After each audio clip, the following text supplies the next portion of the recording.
আসসালামু আলাইকুম ফ্রেন্ডস, আশা করি ভালো আছেন, সুস্থ আছেন এবং বেশ বেশি ভিডিও দেখছেন। প্রতিবারের মতো আজকে একটি শর্ট ভিডিও নিয়ে আসলাম। আর প্রতিবারের মতোই আজকেও কিন্তু লাঞ্চ করলাম অফিসে, সবাই মিলে একসাথে এক সিরিয়ালে। নানান মানুষের নানান চাহিদায় কেউ তো আজকে অর্ডার দিয়েছে মোরগ পোলাও, আবার কেউ তেহারি। আর প্রতিবারের মতো আমাদের রাশেদ ভাই কিন্তু বাসার খাবারটাই বেশি প্রেফার করে। যাই হোক, রাশেদ ভাই ভাবির হাতের রান্না খুবই পছন্দ করে, যার কারণে উনি বাহিরে তেমন একটা খায় না, কিন্তু মাঝে মধ্যে সুযোগ পেলে ভাই ছাড়েও না। এক পিস গো সেটাও তার খাইতে হবে।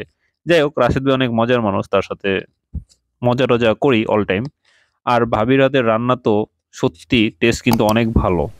আমি মাঝে মধ্যে ট্রাই করি, যেমন আজকেও কিন্তু নিয়ে নিলাম।